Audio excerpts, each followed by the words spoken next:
Hi hello guys నమస్తే అందరికీ నేను మీ BTR welcome to BTR film laboratory. Bigg Boss season 9 episode 44 update చూద్దాం. ఎపిసోడ్ స్టార్టింగ్ లోనే నామినేషన్స్ అనేవి చేయమని చెప్పాడు బిగ్ బాస్. ఫస్ట్ అయితే ఆయిషా రీతుని నామినేట్ చేసింది.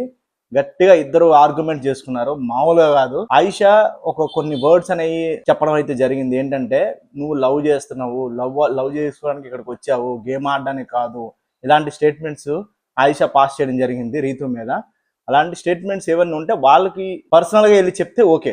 బట్ ఏంటంటే అందరి ముందు హౌస్లో అందరి ముందు చెప్పడం అనేది కరెక్ట్ కాదు. అక్కడ అందరికీ ఇప్పుడు ఒక పర్స్పెక్టివ్ ఓపెన్ అయినట్టు, అందరి దృష్టిలో రీతు నెగిటివ్ అయినట్టు కదా. ఏదైనా సరే ఉంటే మనం పర్సనల్గా వెళ్ళి నువ్వు ఇలా వచ్చావు, ఇలా ఇది రీజన్స్ అని చెప్తే తన ఆటను మార్చుకునే విధానంగానే ఏదైనా జరుగుతుంది. ఇన్ఫ్యాక్ట్ తన మీద నీకు కన్సర్న్ ఉంటే అది కూడా చెప్పాలి, లేకపోతే లేదు. తన్ని ఒక కాంపిటేటర్గా తీసుకున్నప్పుడు అలాంటివి చెప్పకూడదు కూడా. చెప్పడం వల్ల తను కరెక్ట్ చేసుకుంటే నీ గేమ్కే కదా తను ఎఫెక్ట్ అవుతుంది, నీకే కదా తన కాంపిటీషన్ అవుతుంది. సో ఇలాంటి బేసిక్ కూడా అర్థం కాలేదు ఆయిషాకి. బట్ గేమ్ బాగానే ఆడుతుంది, కానీ ఇలాంటి స్టేట్మెంట్స్ ఎదుటి వాళ్ళని హర్ట్ చేసే విధంగా మాట్లాడడం అనేది కరెక్ట్ కాదు ఎప్పుడు కూడా. నాగార్జున గారు కూడాను రీతు అండ్ డెమాన్ని పిలిచి క్లారిటీ ఇచ్చారు వాళ్ళిద్దరికి. మీ ఇద్దరు ఒక క్లారిటీకి తెచ్చుకోండి, కంఫర్ట్ జోన్లో ఉన్నారా, లవ్లో ఉన్నారా, అట్రాక్షన్లో ఉన్నారా, ఫ్రెండ్షిప్లో ఉన్నారా అన్నది. మీ రిలేషన్షిప్కి ఒక రీజన్ ఎత్తుక్కోండి, ఒక అర్థం ఎత్తుక్కోండి, ఒక క్లారిటీ తెచ్చుకోండి అని చెప్పి చాలా క్లియర్గా క్లాస్ పీకడం జరిగింది. అయిపోయింది, దాని మూమెంట్ ఈజ్ గాన్. అయినా సరే నామినేషన్లో ఆయిషా అదే టాపిక్ తీసుకొచ్చి వాళ్ళు నామినేట్ చేయడం, రీతుని ఇబ్బంది పెట్టడం కరెక్ట్ కాదు. ఓకే, ఏదైనా సరే ఇప్పుడు రీతు దాన్ని డిఫెండ్ ఏం చేసింది, మేమిద్దరం ఫ్రెండ్స్ లా ఉన్నాం, నా గేమ్ మీద నాకు ఒక క్లారిటీ ఉందని చెప్పింది రీతు. బట్ ఏదైనా సరే మీరు చేసిన ఇప్పటి వరకు ట్రావెల్ అయిన విధానం అంతా కూడాను ఒక లవ్ లానే అనిపించింది ఆడియన్స్కి. సో ఆడియన్స్ కూడా అదే ఫీల్ అయ్యారు, అక్కడ ఆయిషా కూడా అదే ఫీల్ అయింది. బట్ ఏంటంటే క్లారిటీ, మనం ఒకటి చేసి ఒకటి చెప్తేనే లేనిపోయిన తలకాయ నొప్పులు వస్తాయి. ఎప్పుడు కూడా చేసేదే చెప్పాలి, చెప్పేదే చేయాలి. సాయి శ్రీనివాస్ దివ్యాని నామినేట్ చేశాడు. నామినేట్ చేసి ఒక పాయింట్ చెప్పాడు, నీ వల్ల ఒక పర్సన్ ఇక్కడ నుంచి హౌస్లో నుంచి టాప్ పొజిషన్ నుంచి డౌన్ పొజిషన్లోకి వచ్చాడు అని. సో దానికి దివ్య చాలా హర్ట్ అయింది. ఒక ఫ్రెండ్షిప్ చేయడం, ఒక ఎమోషన్ డెవలప్ చేయడం, ఒక బ్రదర్ అండ్ రిలేషన్షిప్ అనుకోవడం కూడా తప్పేనా? అలా ట్రావెల్ అయితే తప్పేముంది? అది బయట ఇంట్లో అయితే ఏంటి, ఇక్కడ హౌస్లో అయితే ఏంటి? ఏదైనా ఒక రిలేషన్షిప్ మెయింటైన్ చేస్తే తప్పేముంది? అది ఆడియన్స్ కూడా చూసుకోవాలి, మీరెందుకు అలాగ చూసుకుంటున్నారని చెప్పి దివ్య తన పాయింట్ ఆఫ్ వ్యూలో తన బాధను వ్యక్తపరిచింది. బట్ ఇక్కడ ఏంటంటే వాళ్ళు నామినేట్ చేసినప్పుడు పాయింట్స్ చెప్పాలి కాబట్టి, పాయింట్స్ చెప్పేశారు కాబట్టి, డిఫెండ్ చేసుకోవాలి కాబట్టి అలా డిఫెండ్ చేసుకుంటున్నారు. కానీ రిలేషన్షిప్స్ అనేవి తప్పు కాదు, బట్ ఆ రిలేషన్షిప్స్ వల్ల గేమ్ చెడిపోతే తప్పు. సో ఏంటంటే భరణి గారు వెళ్ళిపోవడానికి దివ్య ఎలాంటి రీజన్ కాదు, ఆయన గేమ్ ఆడకపోవడం వల్ల ఆయన వెళ్ళిపోవాల్సి వచ్చింది. ఇద్దరు లేడీస్ కానీ గొడవ పెట్టుకున్న, ఆర్గ్యుమెంట్ చేసుకున్న చూడడానికి చాలా అందంగా ఉంటుంది. ఆ గొడవలానే అనిపించదు, ఒక ఎక్స్ప్లెనేషన్ లానో లేకపోతే ఒక ఆర్గ్యుమెంట్ లానో ఇలా అనిపిస్తుంది చాలా బ్యూటిఫుల్గా. ఎందుకంటే ఆ వాయిస్లో ఉన్న మ్యాజిక్ అలాంటిది, లేడీస్ వాయిస్లో. రీతు అండ్ ఆయిషా కానీ లేకపోతే తనుజ అండ్ రమ్య కానీ వీళ్ళు నలుగురు గొడవ పడిన విధానం నామినేషన్స్లో చాలా యూనిక్గా అనిపించింది. ఇది కదా యాక్చువల్ కంటెంట్ క్రియేషన్ అంటే. కంటెంట్ ఇలా క్రియేట్ చేయాలి, పాయింట్ బై పాయింట్ చెప్పి ఆర్గ్యుమెంట్స్ చెప్పాలి, సిచ్యువేషన్ని హీట్ చేయాలి. సో ఇలా అయితే గనక మంచి టీఆర్పీ వస్తుంది. అండ్ రమ్య తనూజాని నువ్వు ఫేక్ పిల్లవి, సెల్ఫిష్ పిల్లవి, జలసీ రానివి, ఇలాంటి పర్సనల్ అటాకింగ్ వర్డ్స్ అనేవి చాలా ఇబ్బందిగా అనిపిస్తాయి. ఎందుకంటే నీకు గేమ్లో ఏదన్నా ప్రాబ్లమ్స్ ఉంటే కనుక గేమ్లో అవి చెప్పాలి, అంతే తప్ప కానీ పర్సనల్ అటాకింగ్ చెప్పకూడదు. రమ్య అదే చేస్తుంది, నీకు బుర్ర లేదు, నీకు బుర్ర లేదు, నీకు బుర్ర లేదు. ఒక మనిషిని 10 సార్లు నువ్వు పిచ్చోడివి అంటే 11వ సారి ఆడు పిచ్చోడేమని రియలైజ్ అవుతాడు, నార్మల్ మంచి మనిషి కూడా.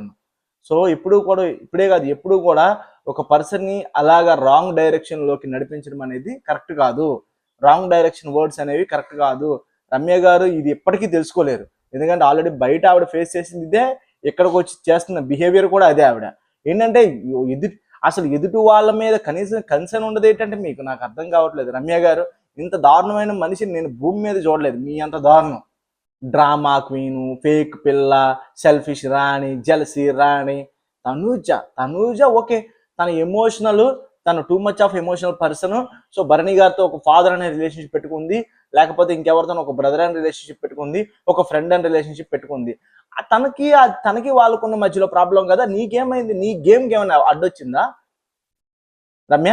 సో మీరు మీ గేమ్ మీరు ఫోకస్ చేసుకుంటే బాగుంటుంది. ఎదుటి వాళ్ళ లైఫ్లో ఫోకస్ చేసేదానికంటే కూడాను మీ గేమ్ మీద మీరు ఫోకస్ చేస్తే పైకి వస్తారు, అంతే కదా. As simple as that. అసలు యాక్చువల్గా ఇమ్మాన్యుయల్గా అవకాశం ఉండే నామినేట్ చేసే అవకాశం, కానీ కళ్యాణ్ వచ్చి నాకు అవకాశం ఇవ్వు, నేను నామినేట్ చేస్తానని చెప్తే ఓకే అని చెప్పి ఇచ్చాడు. ఇమ్మాన్యుయల్ ఏమనుకున్నాడు, ఇమ్మాన్యుయల్ దగ్గర కళ్యాణ్ ఏం చెప్పాడు, నేను తనూజాని నామినేట్ చేయాలనుకుంటున్నాను, సో తనూజాని నామినేట్ చేయాలనుకుంటున్నావు కదా నువ్వు కూడాను, సో నీ అవకాశం నాకు ఇవ్వు, నేను నామినేట్ చేసి పాయింట్ చెప్తానని చెప్పాడు. బట్ ఓకే అని చెప్పి ఇమ్మాన్యుయల్ కళ్యాణ్కి ఒక అవకాశం ఇచ్చాడు. బట్ ఇమ్మాన్యుయల్ మైండ్లో తనూజాని నామినేట్ చేయాలని ఉంది. కళ్యాణ్ కూడా అదే అబద్ధాన్ని చెప్పి నామినేషన్స్కి వచ్చేసరికి సంజన గారు నామినేట్ చేశాడు. ఎంత పెద్ద తప్పది. నీకు చేస్తే మోసం, నువ్వు ఎవరికన్నా చేస్తే అది న్యాయమా? అది కూడా వెన్నుపోటు అంటారు. మోసపోవడం వేరు, వెన్నుపోటు పొడచడం వేరు. చెప్పి చేసేదాన్ని వెన్నుపోటు అంటారు, చెప్పకుండా చేసేదాన్ని మోసం అంటారు. కళ్యాణ్కి ఈ బేసిక్ కూడా తెలియదు, కామన్ సెన్స్ లేదు అసలు వాల్యూస్ కానీ ఎథిక్స్ కానీ ఏమీ లేవు. ఒక పర్సన్ పట్టుకోవడం, ఆ పర్సన్ ఒక సెలబ్రిటీని పట్టుకొని అలాగా సెలబ్రిటీతో పాటు గేమ్ ఆడడం, ఎందుకంటే అట్లీస్ట్ ఇమ్యూనిటీ వస్తుంది అని చెప్పి. ఇండివిజువల్గా ఆడితే ఎవడో దేకడు కదా మనల్ని, ఎవడు పట్టించుకోడు కదా మనల్ని. సంజన గారు గట్టిగా వేసుకున్నారులే కళ్యాణ్ని. అసలు నీ అంత ఫేక్ పర్సన్ ఇంకెవరు ఉండరు. నువ్వే కదా ఒక ఫస్ట్ ఏమో అమ్మాయి ప్రియాని పట్టుకొని తిరిగావు, ప్రియా వెళ్ళిపోయిన తర్వాత ఇంకెవరిని పట్టుకోవాలని చెప్పి తనుజని పట్టుకున్నావు. తనుజ ఖాళీగా ఉంది కాబట్టి, సో తనుజ పాటు ఇప్పుడు గేమ్ ఆడుతున్నావు. తనుజ ఎప్పుడైనా సరే నువ్వు తనుజను వదిలేసి గేమ్ ఆడు, నీ దమ్మేంటో తెలుస్తుంది అని చెప్పి సంజన గారు గట్టిగా వేసుకున్నారు. నిజమే అది.